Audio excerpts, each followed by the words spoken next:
Hey, it's John Hope Ryan, entrepreneur. This video today is called Leadership is Hard. It is tough, but do it anyway. Uh, I would go further and say that not only is leadership hard, but love is work. It's a lot of work. Whatever you love, it's going to drive you nuts. Can I get an amen? If you have children and you're a good parent, you love your children, they'll make you want to divorce them, what, 3 times a week? You love your spouse. You'll want a divorce in a good marriage twice a year. I'm kidding, but I'm serious. I don't mean literally. I just mean, you know, you're two different people, and no matter how great you are, you're two different people. You're trying to work it out and trying to become one. My point is not the kids or the relationship or your business partnership or owning a business, which is what I'm talking about today, where my team screwed up and we had to make it right. Um, it's just life. That love is work, non-love is laziness, and anti-love is evil. Evil exists, but it's very rare. Most people are just lazy, intellectually lazy, physically lazy, spiritually lazy, emotionally lazy, psychologically lazy. And there's probably other versions of laziness I'm not addressing that you'll think about. Put it in the comment section. But they just don't want to do the work. That's the issue. Is everybody wants to get to heaven. Nobody wants to die to get there. They want somebody else to pay the price. Like people say, oh, I want to eradicate poverty. It's not going to raise my taxes, is it? I'd love to help you. It's not going to inconvenience me, will it? Oh, I want to change the world. Isn't it break time? I got to go to my break. I'll deal with this later. Oh, I want to say the environment, but that's not going to change how I operate in my life, will it? Or what I used in my daily flow, et cetera, et cetera. So this is a situation, not philosophical, it's personal, where my team blew it. Good intentions, which I have, and sometimes they're not enough. I built 40 enterprises, and there's a lot of moving parts underneath me, hundreds of employees, thousands of moving parts. And in this particular case, well, 2 cases in the last 6 months, there were tenants of my real estate company where I'm a shareholder, the large shareholder, Promise Homes Company. I'm so proud of what we do. We do great work for folks, and most of the time we get praise, but occasionally we get criticism. We have a private property management company we contract to, and my hand's not on everything. And then there's employees between me and them. So anyway, there was 2 situations where residents were like, "You did me wrong," or "You didn't do me right," or "This wasn't handled properly." And because of who I am and how I flow, I'm like, no, that can't be. But love is work. Do the work and don't assume anything, because to assume is to make an ass out of you and me. So I went and luckily checked and forced my people to check. And in these 2 situations, there are many other situations where the facts weren't right, but in these 2 situations, we were not right. We were not correct. The resident were legit, and we made it right. We made one right about 3 months ago. And we just last night had a situation where somebody hit me. They said they had to reach me through social media because they couldn't reach me. Like I'm right here, but she hit me and was like, "Hey, this, and that, and the other thing happened." I couldn't believe it. It wasn't, egregious, whatever, but it inconvenienced her life for a long time, and she was right. She was right. We were wrong, and I was on the phone with my folks last night. Fix it this morning. Got a report out. I want it fixed. I want it resolved, and within a week, my goal is to have it resolved. But life is 10% what life does to you, and 90% how you choose to respond to it. The question is, in that situation, what was tougher? The mistake and even acknowledging that there was one, or yeah, is it the perception of not being perfect? Okay, so this is a quiz for you. Or is it acknowledging that there was a mistake and you aren't perfect, even though you mean well? Or is it then having it fixed? Which one of those things are tougher? Well, for somebody who's not real, somebody who's playing a game, hiding behind a persona, which unfortunately is a lot of people, they're obsessed with their image and that they have to have this image be perfect, which is a whole nother conversation about. The word personality comes from the Latin word persona, which means to perform, by the way. And a lot of people are putting on performances that just aren't real on Instagram, on Facebook, on Twitter, or whatever. They have this image of themselves that's just not tied to reality. So for those folks, they just can't acknowledge that there's a problem. Um, the the real piece is saying, yeah, we screwed up, and we're gonna make it right. That actually shouldn't be difficult, but for a lot of people, it is, and that's where I say leadership is tough because you've got to understand that rainbows only follow storms. You cannot have a rainbow without a storm first. That love is work. That real love is showing love when you feel like being loving the least. Follow me. Real love is showing love when you feel like being loving the least. That life, this is from my book, Love Leadership Now, life is 10% what life does to you and 90% how you choose to respond to it. The question is, what's your response going to be? So don't react. No, this is not me. I didn't do anything wrong. Respond. Okay, let me check the facts. Let me see where the facts take me. And wherever they take me, own that, because that's how you build credibility in your name. I'd rather you respect me and learn to like me than like me and never respect me. There's a great poem that I think informs this moment that I think you would appreciate.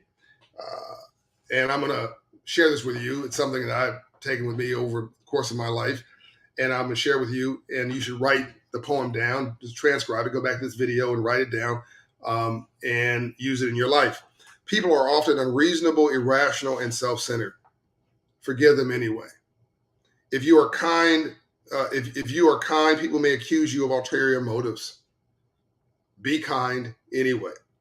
If you are successful, you will win some unfaithful friends, false friends, and some genuine enemies because they're just jealous, player hating. Succeed anyway. If you are honest and sincere, people may deceive you and accuse you of being dishonest and insincere, by the way. I'm riffing on the poem. Be honest and sincere anyway. What you spend years creating, others may try to destroy overnight. Create and build anyway. If you find serenity and happiness, some may be jealous. Be happy anyway. The good you do today will often be forgotten. Do good anyway. Give the world the best you have, and they will kick you in the teeth. It says will not be enough. I remember the original poem. It said you'll get kicked in the teeth. I think that's much more illustrative for real leaders. But give the world the best you have and the best you got anyway. Give the best you have. Give the best you have, and it will never be enough. Give the best anyway. In the final analysis, it is between you and God. It was never between you and them anyway. That's Mother Teresa, by the way. Success is going from failure to excuse me, from failure to failure without loss of enthusiasm. It's taking no for vitamins. It is never giving up, never giving in. It's being resilient. It's hustle. It's also authenticity. It's speaking truth to power. It is embracing the facts, no matter where they might lead you. Ambassador Andrew Young says one of the problems today is that we've all gathered our own unique facts because, to rationalize these days seems to be to tell rational lies.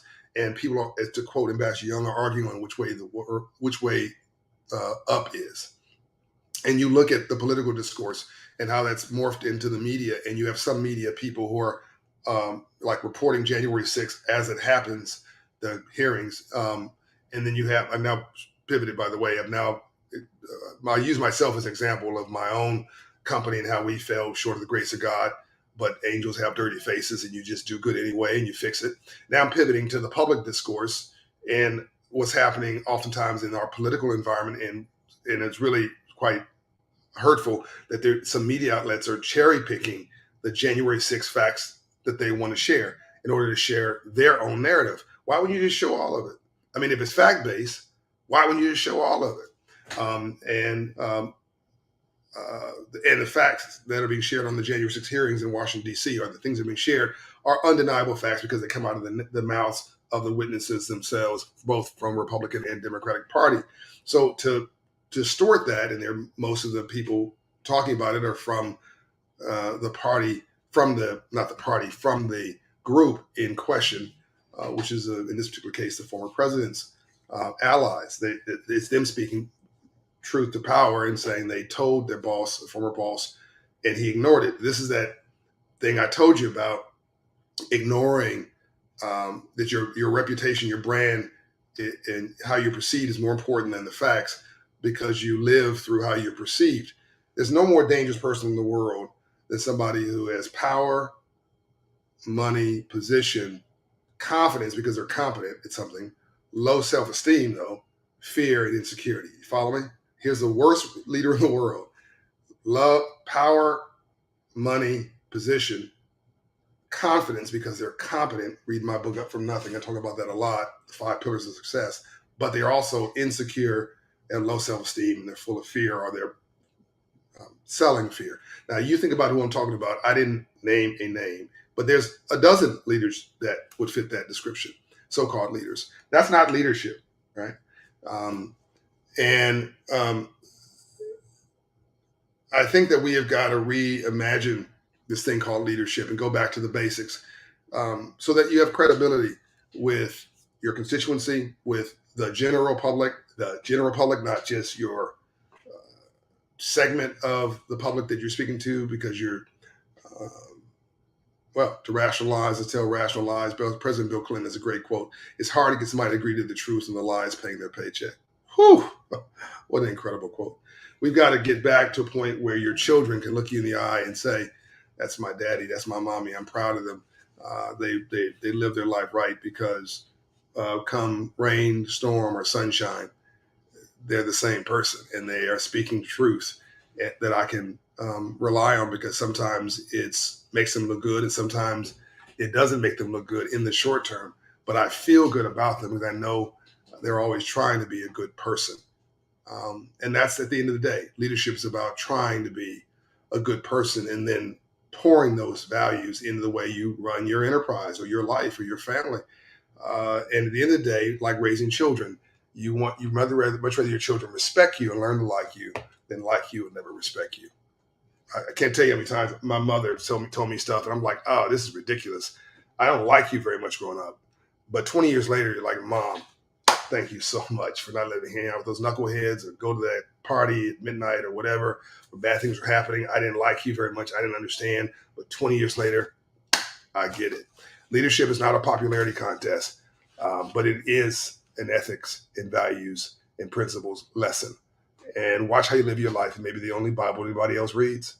Live, love, laugh, give, forgive, reset, and do it all over again. This is a message for everybody who is looking for a pathway, and you see people on TV or whatever, and you think, oh, they're famous and life's perfect. No.